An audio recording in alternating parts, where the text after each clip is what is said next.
ஆண்டவரும் இரட்சகருமாகிய இயேசு கிறிஸ்துவின் நாமத்தில் வாழ்த்துக்கள். இந்த நாளிலும் என்னாகமம் 4வது அதிகாரத்தை நாம் தியானிக்கப் போகிறோம். நேற்றைய தினத்தில் என்னாகமம் 3வது அதிகாரம் என்று சொல்லுகிறதற்கு பதிலாக லேவியராகமம் என்று தவறாக சொல்லிவிட்டேன். இன்றைக்கு என்னாகமம் 4வது அதிகாரத்தை நாம் தியானிக்கப் போகிறோம். 3வது அதிகாரத்திலும் 4வது அதிகாரத்திலும் லேவியர்களுடைய பணிகளானது கொடுக்கப்பட்டிருக்கிறதை பார்க்க முடியும். ஆசரிப்பு கூடாரத்து பணிகளில் செயல் திறமை உள்ளவர்கள் எத்தனை பேர் என்பதை தீர்மானிக்கும்படி கணக்கிடப்பட்டதை இந்த 4வது அதிகாரத்தில் என்னாகமத்தில் நாம் பார்க்கிறோம். அவர்கள் 30 வயதுக்கும் 50 வயதுக்கும் இடைப்பட்டவர்களாக அவர்கள் இருந்தார்கள். 4வது வசனத்திலிருந்து 20வது வசனம் வரையிலும் பார்க்கும் பொழுது அந்த தண்டுகள் பெட்டியிலிருந்து கழற்றப்படாமல் அதன் வளையங்களில் இருக்க வேண்டுமென்று யாத்திராகமம் 25வது அதிகாரம் 15 நம் வசனத்தில் பார்க்கிறோம். ஆனால் இங்கு ஆசாரியர்கள் அதன் தண்டுகளை பாய்ச்ச வேண்டும் என்று இங்கே சொல்லப்பட்டிருக்கிறது. அதாவது இது சரி செய்யப்பட வேண்டும். தண்டுகள் பாய்ச்சி தான் இருக்கும், ஆனால் அதை சரி செய்கிற காரியங்கள் இப்படியாக இங்கே மொழிபெயர்க்கப்பட்டிருக்கிறது என்பதை நாம் புரிந்து கொள்ள வேண்டும். கோகாத்தியரினுடைய பணி தான் இங்கே முதல்ல சொல்லப்படுகிறது. 4வது வசனத்திலிருந்து 20வது வசனம் வரையிலும் பார்க்கிற போது ஆசரிப்பு கூடாரத்தையும் புனிதமான பரிசுத்தமான பனிமூட்டுகளையும் கட்ட வேண்டிய வேலை ஆரோனையும் அவனுடைய குமாரர்களையும் சார்ந்ததாக இருந்தது. 5ஆம் வசனத்திலிருந்து 13ஆம் வசனம் வரையிலும் அவங்க சாட்சி பெட்டிய, அதாவது கிருபாசனம் என்று சொல்லுகிறோமே, அந்த சாட்சி பெட்டி, சமூகத்தப்ப மேஜை, பொன் குத்து விளக்கு, பொற்பீடம், தட்டுமுட்டுகள், வெண்கல பலிபீடம் யாவற்றையும் அவங்க முதல்ல தகசு தோலினால் மூடி அதற்கு மேலே அவர்கள் திரைகளை போட்டு மறைக்கணும். கோகாத்தின் குமாரர் இவ்வாறு அந்த மூடப்பட்ட பொருள்கள் யாவற்றையும் இவர்கள் சுமந்து செல்லும்படியாக நியமிக்கப்பட்டார்கள் என்று இங்கே பார்க்கிறோம். ஆனால் அவர்கள் சாகாமல் இருக்கும்படியாக அதனை தொடவோ அல்லது அது மூடாமல் இருக்கும்போது அதை பார்க்கவோ கூடாது. அவர்களுக்கு அத்தனையாக கடினமான ஒரு கட்டளை கொடுக்கப்பட்டிருந்தது. ஆரோனும் அவருடைய குமாரர்களும் தான் அதை மூடின பிறகு தான் கோகாத்தின் புத்திரர்கள் வந்து அதனை தொடணும். இதை வசனம் 15, 17 to 20 அத்தனை கண்டிப்பாக கட்டளை கொடுக்கப்பட்டிருந்ததை பார்க்கிறோம். ஆரோனின் குமாரன் எலெயாசாரிடம் ஆசரிப்பு கூடாரம் மற்றும் அங்கே பரிசுத்தமான பனிமூட்டுகள் யாவும் அவருடைய கரங்களில் ஒப்பு கொடுக்கப்பட்டிருந்தன. அவைகளை தகசு தோலினால் மூடி அதுக்கு மேலே திரைகளால் அதை பார்க்கிற பொழுது இந்த நிற துப்பட்டி அந்த நிற துப்பட்டி என்றெல்லாம் வருகிறதை நம்ம பார்க்கிறோம். துப்பட்டி என்பது துணியை குறிக்கக்கூடியதாக இருக்கிறது. அதனால் மூடப்பட்ட பின்பு அவர்கள் சுமந்து செல்ல வேண்டும்.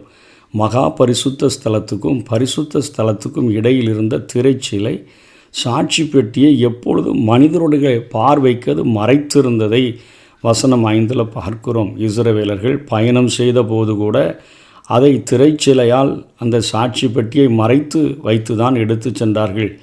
இது கர்த்தராகிய இயேசு கிறிஸ்துவை அடையாளப்படுத்தக்கூடிய காரியமாக இருக்கிறது. கிருபாசனம், கிருபையினுடைய ஒரு ஆசனம். ஆண்டவராகிய இயேசு கிறிஸ்து அவர் கல்வாரி சிலுவையில் மரித்த போது தான் இந்த திரைச்சிலை 2ஆக கிழிந்ததினால அன்றைக்கு பிரதான ஆசாரியனை தவிர வேறு ஒருவரும் பார்க்க முடியாத அந்த கிருபாசனத்தை, அந்த சாட்சி பெட்டியை எல்லாரும் பார்க்கும்படியான ஒரு வழி திறந்ததை, ஒரு வாசல் திறந்ததை, ஒரு மார்க்கம் திறந்ததை வேதம் மனிதனுக்கு எடுத்து காட்டுகிறது.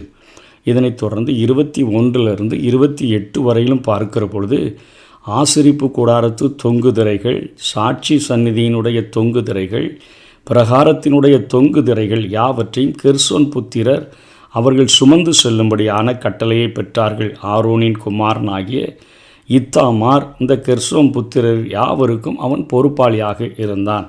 அதனைத் தொடர்ந்து 29 33 வரையிலும் பார்க்கும் பொழுது பலகைகள், தண்டுகள், தூண்கள், பாதங்கள், முளைகள், கயிறுகள் யாவற்றையும் மொராரி குடும்பத்தார் சுமக்கும்படியாக அவர்கள் நியமிக்கப்பட்டார்கள். இப்படி இந்த 3 குடும்பத்தார், கோகாத்தின் புத்திரர்கள், கெர்சோன் புத்திரர்கள், மொராரி புத்திரர்கள், இவர்களுடைய கணக்கெடுப்பு இங்கே சொல்லப்பட்டிருக்கிறது. கோகாத் புத்திரரை எண்ணி பார்க்கிற பொழுது 2750 லேவியர்கள் இருந்தார்கள். கெர்சோன் புத்திரரை கணக்கெடுத்து பார்க்கிற பொழுது 2630 பேர் இருந்தார்கள். மொராரி புத்திரரை கணக்கெடுத்து பார்க்கிற பொழுது 3200 பேர் இருந்தார்கள். அதே போல் 30 முதல் 50 வரை உள்ள இந்த மொத்த லேவியர்களுடைய கணக்கை நம்ம பார்க்கும் பொழுது 8580 பேர் என்று இங்கே கணக்கெடுப்பு எடுக்கப்பட்டிருக்கிறதை பார்க்கிறோம். லேவியர்கள் ஆண்டவருடைய பணிக்கென்று ஆசரிப்பு கூடார வேலைக்கென்று நியமிக்கப்பட்டவர்களுடைய எண்ணிக்கை இங்கே கொடுக்கப்பட்டிருக்கிறதை பார்க்கிறோம். அதாவது வேதத்தில் நம்முடைய குடியிருப்பு இன்றைக்கு எங்கே இருக்குது? அறிவியலில் படித்து இன்றைக்கி நிறையா சயின்ஸை ஆராய்ச்சி பண்ணி அதை கண்டுபிடிச்சிருக்கிறாங்க, இதை கண்டுபிடிச்சிருக்கிறாங்க என்று சொல்லுகிறோமோ, ஆனால் இன்றைக்கு அறிவின் வேதாகமத்தை நாம் ஆராய்கிற பொழுது நாம் எத்தனையாக விழிப்படைகிறோம் என்பதை புரிந்து கொள்ள வேண்டும். வேதாகமம் அறிவியல் நூல் அல்ல, ஆனால் அது ஒரு இரட்சணிய நூல். ஆயினும் இதன்கண் கூறப்படுகின்ற எதுவுமே அறிவியலுக்கு முரணானது கிடையவே கிடையாது. அறிவியல் என்பது அறிவின் இயல் என்பதை நாம் புரிந்து கொள்ள வேண்டும். நம்முடைய அறிவு எத்தகையது, நம்முடைய அறிவு குறை உள்ளது தான் என்று சொல்லி 1 கொரிந்தியர் 3:9 பார்க்கிறோம். கொஞ்சமாக அறிவுடைய இந்த அறிவு இயல் இந்த உலகினுடைய இந்த நிலைப்புத்தன்மை வரை வளர்ந்து கொண்டே இருக்கும். அந்த உலகம் எப்போ வரைக்கும் இருக்குதோ அது வரைக்கும் வளர்ந்து கொண்டே இருக்கும். வளர வளர தனது கொள்கைகளுக்கு மாற்றங்களை அது அளித்து கொண்டே இருக்குது. முதல்ல இப்படி இருந்துச்சு அப்படி இருந்துச்சுன்னு சொல்லுகிறவர்கள் நாளடைவில் நிறைய காரியங்களை கண்டுபிடித்து மாற்றங்களை சொல்லிக்கொண்டே இருக்கிறார்கள். ஆனால் வேதாகமத்தை பொறுத்தவரையிலும் பூரண ஞானத்தின் வெளிப்படுத்தலாக அது காணப்படுகிறது. அதற்கு மாற்றங்கள் தேவையில்லை. அதாவது ஒரு சிலையில் எழுத்தை எழுதுகிறதற்கும் நீர் மேலே எழுத்தை எழுதுகிறதற்கும் வித்தியாசம் உண்டு. வேதத்தில் எழுதப்பட்ட எழுத்துக்கள் முத்திரை வெட்டப்பட்ட எழுத்துக்களாக மண் குகையில் 7 தரம் உருக்கி புடமிடப்பட்ட சுத்த சொற்களாக இருக்கிறது. அதுக்கு மாற்றங்கள் தேவையே இல்லை. ஆனால் இன்றைக்கு சயின்ஸு கண்டுபிடிக்கிற அநேக காரியங்கள் காலகாலமாக அது மாற்றங்களை பெற்று வருகிறது. அது நீர் மேலே எழுதுகிற, அது ஒரு விரலினால் எழுதுகிற எழுத்துக்கள் போல காணப்படுகிறது. இன்றைக்கி இதனை புரியாமல் தங்களுடைய குறைவுகளில் நின்று கொண்டு நிறைவை ஒப்பிட்டு பார்க்க மனிதர்கள் தவறி விடுகிறார்கள். குழந்தை அறிவின் பேதமையை, அந்த காரியங்களை அவர்கள் வைத்து கொண்டு நிரூபிக்கப்பட்ட புதிய கண்டுபிடிப்புகள் வேதாகமத்தின் தேவத்துவத்தை நிரூபிக்கின்றன என்பதை பார்ப்பதற்கு மறந்து விடுகிறார்கள். சரியான கொள்கைகளை அறிவியல் கண்டுபிடிக்கிற பொழுது, அதாவது நிறைய குறைகளை குறைகளாக கண்டுபிடிக்கிறாங்க. சரியான காரியங்களை அறிவியல் கண்டுபிடிக்கும்போது அது வேதத்துடன் அப்படியே ஒத்து போகிறதை இந்த காரியங்களிலே நாம் பார்க்க முடியும். தவறுகளில் அதனுடைய ஊகத்தை அமைக்கும் போது தான் அது வேதாகமத்துக்கு வேறுபடுகிறதே தவிர, மற்றபடி அதனுடைய அந்த உண்மை தன்மையை எல்லாம் வேதம் அத்தனையாக அது நிரூபித்து காட்டக்கூடியதாக இருக்கிறது. இன்றைக்கு மனிதன் டார்வின் கொள்கையின்படி குரங்கிலிருந்து மனுஷன் வந்தான் அப்படின்னு சொல்லி அந்த பரிமாற்றத்தின் மூலமாக மனிதன் உண்டானான் என்று கண்டுபிடித்து சொல்லுகிறான்.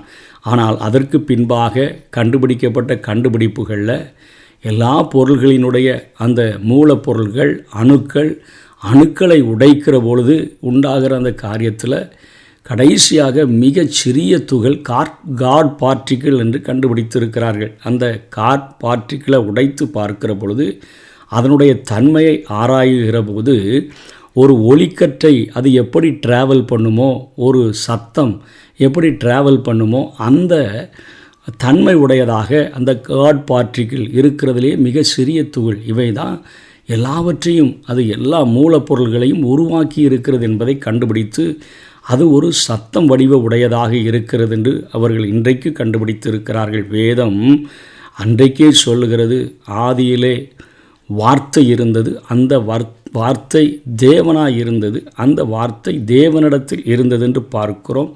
ஆண்டவர் சொல்ல சொல்ல எல்லாம் உண்டாயிற்று என்று பார்க்கிறோம். வெளிச்சம் உண்டாக கடவுது.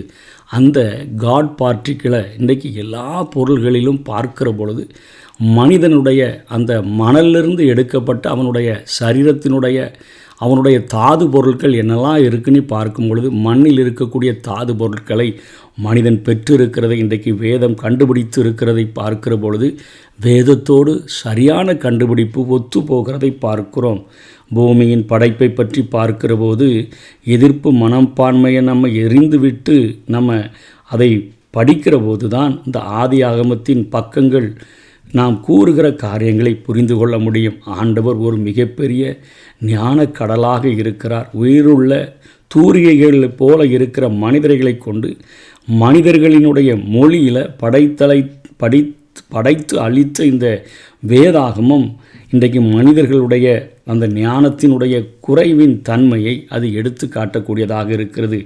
இன்றைக்கி வேதாகமம் என்ற இந்த நூலில் 66 நூல்கள் உண்டு. மொத்தம் 1189 அதிகாரங்கள், 31,101 வசனங்கள்.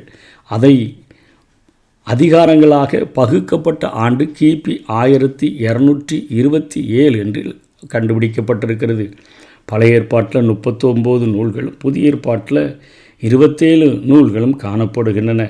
ஆகவே வேதாகமத்தில் பெரிய நூல் சங்கீதமாக, சிறிய நூல் 3 யோவானாக இன்றைக்கு அநேக காரியங்களை மனிதனுடைய அந்த குறைவுள்ள அந்த ஞானத்தை அது வெளிப்படுத்தக்கூடியதாக, தேவனுடைய ஞான கடலாகிய அவருடைய ஞானத்தை மனிதனுக்கு சொல்லிக் கொடுக்கக்கூடியதாக இந்த வேதாகம புத்தகம் இருக்கிறது. ஆகவே இதனை புரிந்து கொண்டு இன்றைக்கு ஆண்டவராகிய இயேசு கிறிஸ்து கல்வாரி சிலுவையில் அன்றைக்கு பழைய ஏற்பாட்டில் ஆசாரியர்கள் மாத்திரம், பிரதான ஆசாரியர்கள் மாத்திரம் அந்த கிருபாசன பெட்டியின் அண்டையில் செல்ல முடியும். அந்த கிருபாசனத்தை பெட்டியை அவர்கள் மாத்திரம் பார்க்க முடியும். இன்றைக்கு உலகம் முழுவதும் ஆண்டவராகிய இயேசு கிறிஸ்துவினிடத்தில் கிட்டி சேரும்படியாக, ஏற்ற சமயத்தில் சகாயம் செய்யும் கிருபையை அடையும்படியாக தைரியமாய் சேருகிற ஒரு மிகப்பெரிய பாக்கியத்தை ஆண்டவராகிய இயேசு கிறிஸ்து தன்னுடைய மரணத்தின் மூலமாக கல்வாரி சிலுவையில் இந்த உலக மக்கள் அனைவரின் பாவங்களையும் சுமந்து தீர்த்து